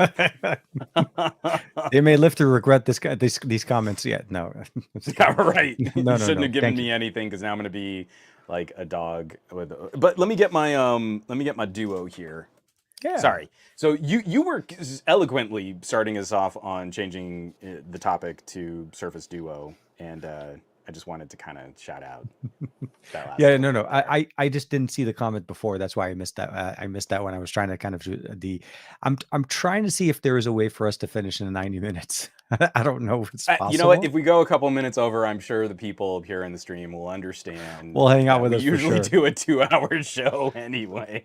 Oh no, usually yeah, like But 2 hours and 10 minutes. That's our normal jam. Look at that. Look at Nvidia's been doing pretty good today. Did you turn it off? Is the Nvidia I broadcast? turned it down a little, but it's really the problem I have is the camera does face tracking. Yeah. So the focus is what throws NVIDIA off. So when the Oh, Panasonic is having difficulty, like finding your face it's only tracking my face, it's not tracking distance. So I've got to completely block my face to get it to for it focus to on catch her. something else. Yeah. And then you saw how NVIDIA got weird. So It, anyway, that yeah. that's terrible audio podcasting. I apologize. For everybody on the audio side, yes. Imagine Juan's face moving side to side, like right now. Me and you. Okay. Nope. Stop it. Yeah. There we go. Stop. Yeah. So yeah, Android 12L. It's on the Duo now. We have it. It's a thing. So first I'll probably say is uh, the desktop experience. Obviously, that's what you posted about. You talked about it a little bit more. What are some of the biggest things that you've noticed already? Like just I guess overall, yeah. What are your main takeaways overall? Excited, happy, glad, enthusiastic, wanting more. So I don't know. So Insert. this fits into another one of those conversations where both on the Duo 2 and the Duo 1, because the Mhm, Duo 1 also got 12L basically same day. mhm. Oh, good. So even going back to a Snapdragon 855, the first generation of this idea, which I kind of like the form factor a little better, it's running really well. Mhm. This is another part of that conversation where, man, I saw a video on the Duo at launch and they said it was buggy and it had bugs. And did you hear about the bugs? And the software wasn't perfect because of the bugs. It must never be worth it. And just like any other product, we have seen steady and consistent refinement. Yeah. And I got to throw Microsoft a lot of respect. We haven't been getting these big, exciting Android number updates, but the Duos keep getting better and better polished. The performance has improved. The camera functionality has improved. The gestures are now substantially better, where Microsoft started us off ahead of the curve. Mhm. If it hadn't been for Microsoft and Samsung, we would not be seeing the same type of UI manipulation of Android for things like tablets. Yeah. I really credit Samsung and Microsoft for kicking Google's ass. Like this whole Pixel tablet that's going to be coming out, I believe is a direct descendant of Duo and Fold. Mhm. Again, I used to only recommend Samsung tablets because you could avoid Android and just go straight to DeX. And now, the usability of a phone operating system on a larger palette is much better. Yeah. No, There's and a lot in here that's going to feel very surface level mhm. because the Duo has never been an Android phone. It has been a Microsoft tablet that runs a heavily modified version of Android to facilitate tablet-like functionality. So Android 12L it's kind of a push and pull. A lot of Mhm. what's going into 12L just catches Android up to what the Surface was already doing with their own custom flavor of Android 11. So a lot of this is going to be super aesthetic. There have been a lot of complaints like in Android 12, things like your notification shade and shortcuts have changed for, gestures and swipes. Yeah. The Yeah. buttons and icons look fine. I mean, in fact, I think they look better than stock Android 12. They're not Mhm. quite as big and bubbly. It's a little bit more reasonable. Um, all of the animations and performance and smoothing had already happened on Android 11. So a Okay. lot of people who are complaining like it doesn't even have a close animation when I swipe an app away, that came like 3 months into the life of the Duo 2. I've been very impressed. Generation. The camera has been, I think, one of the most improved aspects of the Duo 2. Yeah. Duo 1 is what it is. It's a selfie camera, that's all you've got. And it's not terrible, but it's a selfie camera. So even when It's you're trying to shoot a rear camera photo, it's the same hardware you'd have as your selfie camera. Mhm. The big update for Android 12L, well, the last big update brought a near zero lag shutter. So Microsoft is doing something that Samsung can't. You push the button, you get the photo, and you don't have like a delay in shooting. Um, I, Um, I'll give you a little bit of a hint on that one, but yeah, Samsung's doing something around that, but it's not very no, clear. But yeah. nah.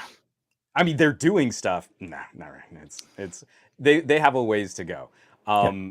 The actual shutter performance on the Duo 2 has been outperforming any of the Samsungs that I've experienced. But now they've also radically improved their HDR and low light processing. Mhm. So there's a much better sort of low light overscan, kind of Yeah. like night mode feature that's built into the Duo 2. And It's then good. what I was trying to show, and again, thanks to the folks at Uperfect, I had a monitor to kind of plug this into. When we were on Android 11, if you plugged a Duo into a monitor, it would screen mirror Yeah. Yep. both panels, but you would have pillar boxing. So you'd have Yeah. those big black bars on the sides of your display. So then you could go into the desktop mode, go into your developer settings, you activate desktop mode, and on Android 11, there was this weird garbled attempt at Hmm. making a Duo interface on a 16:9 monitor. Okay. And it was really interesting, but it didn't work and it could crash the phone. And if it did, it would often like completely nuke all of your home screen settings. So Oh, like all of your okay. shortcuts and apps would just like get evaporated. Like it would just clear out your launcher and Reset. you'd have to Okay. put everything back. Yeah, yeah. So you didn't use that on Android 11. So You now on quickly learn Android not to. 12L, Yeah. you activate the desktop mode, and I was really anxious because I didn't want to have to replace all of my shortcuts and stuff. Now the alternative display mode is built more like the Google basic Android desktop desktop mode. mode. Yeah. Hmm. It does support 4K monitors, like it looks real sharp on that 4K Uperfect, but there's no app drawer. So you can launch the desktop and You then have you nowhere can't to. do anything else. You can't load another app. So there we still got like we're so close. We're so close to like getting back to what Continuum was like on Oh my God. Windows Yes. Phone, Yeah. Windows and we Phone. just Yeah. can't quite stick the landing there. But performance has been great. Battery life is still a little too early for me to tell because my SIM card has been back and forth between my Pixel and the Xperia 1 Mark IV. Yeah. But like this was already one of my favorite experiments in trying to bring Android into a more tablet centric form factor or more tablet kind of workflow. Hmm. And it really is just a glorious little piece of hardware. And it's this little engine that could. Hmm. It's literally just, it constantly keeps getting better and it keeps getting more functional. And all of the things that Microsoft did on their own are now being properly backed up by Google. So, like, dragging and dropping pictures into Notes applications is so much smoother. Long pressing into a notification. If you're a Hmm. Samsung user, you know this. Oh yeah. But Google didn't do this. Microsoft and Samsung did it. So now that Android 12L has a little bit better support for this, the entire gesture and action is so much smoother when you long press on a notification and drag it to one of the screen panels and it populates the app and it's just so natural in Yeah. interaction. So you've Yeah. got this just gorgeous thin little booklet of a tablet and it's really just been a joy to kind of keep checking in on it, to keep seeing how it's been refined, to see that Microsoft hasn't abandoned it. It's treating it just like another member of the Surface family, even though we know they've sold like maybe thousands of these, if that. You know? Well, I mean, We know it's not a huge seller for Microsoft in any it's way. definitely a niche type of a device. You need to be very much into or appreciate what Surface and what Surface is trying to bring when it comes down to the Duo, and definitely a fan of the first generation. I got a chance to play with both the first and second generation, the Duos, on and I think in both cases, I appreciated what they brought into the experience. I love the hardware, the mechanisms. I think what Microsoft's done here is amazingly, very well polished hardware. I I am with you. I prefer the design on the first than the second, but I also prefer Mhm. the second's performance over the first. There's a little bit of it Yeah. both.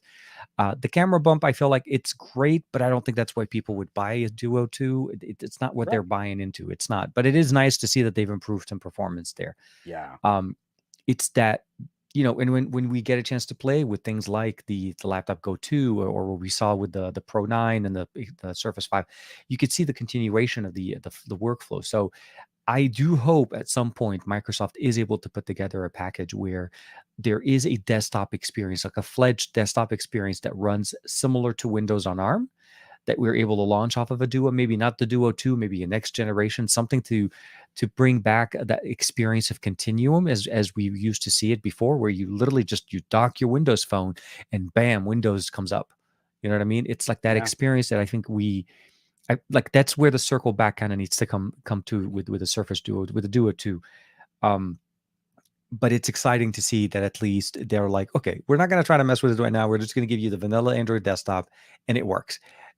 No desktop drawer, but that could be again coming down the road, and maybe even installing third-party launchers that potentially, like when you launch an app on the phone, does it not automatically go to the second screen, or does it just sit on the main screen for you? Like when What do you, when you plugged it into the Uperfect and you had desktop mode oh no, turned on. so it works just like the Android desktop Okay, alternative display out. So just like on a regular phone, if you launch an app on the phone, it stays on the phone. it stays on the phone. Yeah, So there's no way to multitask. So yeah. there's no interaction with on-screen elements in the alt display. So you can't, like, what would be great is if I could like swipe up and see a list of apps that had been running on Absolutely. my phone, and I could Yeah, start it from exactly. there. Or open up the You can't recents even get app or something. Yeah, no, I to know. that kind of multitasking. So again, like I literally only need that little, because it won't give me like Honor Magic Desktop. It won't give me Moto Ready 4 because Moto Ready 4 is the best, and it won't give me Dex. But I can also, like, Microsoft has Miracast support built directly into the Duo. Not Hmm. all Android phones have this kind of direct Miracast support. It's the phones that have desktop modes that support Miracast, and a lot of other phones only want to talk to Chromecasts. Yeah. So I can also throw that Android alternative desktop to a Miracast device like the Uperfect X14 X14 Pro. Pro. Yeah. This podcast Here's not contact, sponsored by not Uperfect. survey. I was about This to say. podcast not sponsored by anybody. Yeah, If you no. would like to sponsor a podcast, so I can even do that. Again, Microsoft supports Miracast in a lot of their products, and their Duo is no exception. So it's like we've got all of the pieces. I just need the little bubble that lives in the bottom right-hand side of the screen that I touch, and my app drawer opens so I can launch a app. An app. Yep. And then I can use it for something. And again, like this is something where this works amazingly well on the Xperia. The Yeah. Xperia does this really well. I don't have the same desktop rich user interface as Ready 4, but if I want, my Xperia can give me a full screen representation of a video editing app or the new Sony Music audio editing app or something, and I can get work done even if it's not quite as robust as Dex or Mhm. Honor's Magic UI. Magic UI So desktop. it's Yep. like I just want it. It's so close. Right now, I still need to just screen mirror the Duo's two panels. And I have to just live with the pillar boxing, but it's like Yeah. it's right there. I can taste it. It's like we're so close to getting a It's desktop. very close. No, exactly, and I think that's why I was really excited to see, and I was hoping for more. But it's one of those things that I think again it gets better with time. The Duo it proved it to us the first generation, and the Duo 2 is definitely no.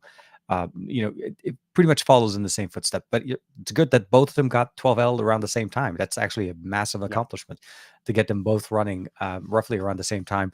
And I think Darren was saying in the comments saying that his Redmi Note 10 Pro also has Miracast support. So I guess it Yeah. depends on the market, depending on the So devices. so Yeah. it's dependent on the manufacturer. Yeah. Google pulled Miracast out of the core Android kernel because they wanted to focus on Chromecast. Chromecast. Yeah. So if I try to link my Pixel 7 Pro to a Miracast device, it doesn't see it. But there are some devices where the manufacturer has said, "Hey, we want to have a like a direct relationship with TVs, not going through like a Chromecast dongle." Well, yeah, Simon because Sisipno is saying that they've yeah. improved the remote desktop, so that's something I'm gonna have to play with next, Okay. where through that type of cloud UI, and I think Scary if Literal, Shane Mhm. Craig, has also posted a couple videos just talking about the 12L update. Being able to sort of pull your computing desktop to your phone and do other things like that could be kind of fun. So No, I think definitely have more that I want to play with. yeah. It's just right smack dab in the middle of I should be reviewing other things, but the Duo 2 kind of keeps pulling me back, and it's fun, and It, it's it just something different to talk about. No, and I think that's going to be the biggest difference here. Again, it's. I love the fact that we always keep getting updates as well, but the Yeah. fact that you're also able to show them some love, I think that's also really nice. Because it is one of those things that you went in head first. You bought in the first generation, you bought the second generation. These are Hmm. devices that you truly believe in. It's like a 12S Ultra. you're putting where your money you're putting your money where your mouth is. Essentially, it's very much cliche at its best, But but again, definitely. in that we're going to talk about companies as ecosystems. I want to point to the duos and then say like, I have to believe Microsoft has been learning, even though these haven't been runaway successes. Like they're Mhm. not these crazy high unit, high volume selling devices. It seems to be a part of a continuity. The duos are kind of marching from one side, and then the Surface Pro 9 is marching from the other, and we're kind of meeting in the middle with products that are more battery life focused, more mobility focused. Mhm. We're finally starting to realize they just released that developer box, Okay. $600. Did you see it? Yeah, I saw that. Yeah, The little, yeah, the SQ3, the the SQ3 little Microsoft Surface dev box Dev is box. a really decently powered machine to kind of run Windows on ARM. Hmm. And it's like, it's a well-stocked computer. I wouldn't feel too conflicted about someone picking something like that up and just using it as kind of like a basic home PC See, in this little tiny, kind of Mac Mini wannabe sort of form factor, but uses less power. It's probably better for thermals, not running the fans as hard. And yeah, it's that kind of information where I think like we're going to start seeing that next generation of Microsoft services. How they improve, Game Pass and xCloud, how they improve Office, and now they're just going to be calling it Microsoft 365. So all of that stuff just going to get lumped together into like one big one. Microsoft account. Yeah, no, and I think that's the biggest thing to be able to see how things change and evolve over time. But what are some of the? I think maybe I'll probably say is so you have a teaser on the Patreon for something that you may be posting in the next couple of days. Was there? Yeah. Will you be outside of that? Was there anything else that you were planning on for the rest of the week? I know it's like there's still like 3 days left. It's like a whole 3 days. It could be a whole week by itself, depending on what I you do. I I don't know. I literally got 3 boxes today of embargo stuff, and I just picked up 2 emails from people like, I'm working with companies. I really want to be working with them, trying to express to them like, hey, we've got this product launch and it's going to be out like middle of November. I'm booked through December. What if we sent it to you now? Um, Still not going to get a video out until like Christmas. But what about for like a roundup or something? I don't do those. I don't have the time. I Good want stuff. to make this happen for you. We're talking January now. Roundup for 2023. The Right. 2022 roundup would be in 2020 January 20. No, I know. I mean, and the other thing actually I was gonna mention. Any thoughts still on CES of maybe in person, potentially maybe even a day trip kind of thing? Have you thought about it? I know we're getting Yes. close. No, no, no idea. No I idea. genuinely don't know. I wanted to I'm keep getting the it. sinkings. I'm getting this really sickly sinking suspicion that one of the clients that I do some production work for is going to be like, hey, so we want to do this kind of rollout right now in January. And if that's the case, that's a payday. It's a week of paydays that I won't be able to pass up, No, I agree. which Yeah. means like CES is just going to be off the table. So I can cover my mortgage. I So I it gets How dare kind of you? gross. How dare you I cover your know. mortgage after? No, just kidding. Um, for me right now, it looks like I mean, I've booked the hotel, not a hotel, an Airbnb, for a couple of days before the show starts, and basically one day of the show, and then basically just coming back. So it's not going to be what I normally do, where I'm there for about a week, because I typically Yeah. take the family with me. It's very short, literally 2 days, maybe 3 days tops, and then just coming back. But the goal, at least for me, is just to see also if maybe some of our friends are going to have anything going on, OnePlus, TCL, some of the other companies. And typically most of that happens for us before the show starts. So this is kind of like literally why you rarely ever see me on the show floor running around all the time, because 90% of my work is before CES starts. And I do want to still do a round of going around and seeing how the show floor is and some of the technologies. Yeah. For me, at least, hopefully, and fingers crossed, if I can get them crossed. Tomorrow, Pixel 7, sorry, not Pixel 7, Pixel Watch. I want to put a video out on the Pixel Watch tomorrow. It may not be early morning because I'll be very honest, I haven't recorded it yet, so I'll be recording it in the morning before the guys start coming in and nailing everything, and then Yeah. shooting some B-roll. So hopefully, getting it out around noonish, 1 o'clock in the afternoon. and that kind of be rounding off my week for content overall. And then after that, I need to go headfirst into the Liberty Fours. I need to get that every. They've been out for about a month, but I haven't had them for a month, so that's probably what's coming up next for me. It's the Pixel Watch, the Liberty 4, and then at the end of the next week probably be Pixel 7. I think that by then I should be good, pretty good experience with it. I enjoyed using it on Omar's swim meets. Video recording, 4K, the ability of going 4K 60 and switching between the lenses as I wanted to is freaking amazing. It's fun. It's there. It's usable. It's what makes the 7 Pro more functional for me than let's say a 7 for me. Because of events like this, when you are a parent and you need to cover, when your kid is on the other side of the pool starting his dive, you can pinch and zoom, but if you want granularity, you want detail, you need to have a telephoto, a decent. So that's primarily what's going on for me, at least for the next few days. And then, as you know, we're still dual streaming this. So this is technically the Android base / the best of our week for me. And then probably one more week of that, because we have literally 3 weeks in a row, meet after meet after meet. And it's like, they're all on Saturdays in the mornings, all on Saturday, Sundays. So it's almost like the coaches know we're going to put them right when TK has his show. But yeah, with that being said, I do want to say first and foremost, obviously, thank you to Uperfect for hanging out with us a little bit in the chat. It was a surprise, but I'm glad I was able to tag them in the announcement so that they knew we also to come got in. a like and a retweet from 1More just because we sort of shouted them out on Twitter too. So Yeah, no, I don't know if you guys know this, but we're kind of a big deal. yeah, Juan is hitting it out of the park this week with getting companies all over his stuff. But yes, with that being said, I do want to say first and foremost, thank you very much for everybody hanging out with us. Simon, Darren, Gary, Jay Jetter in there as well. I saw Chop in there.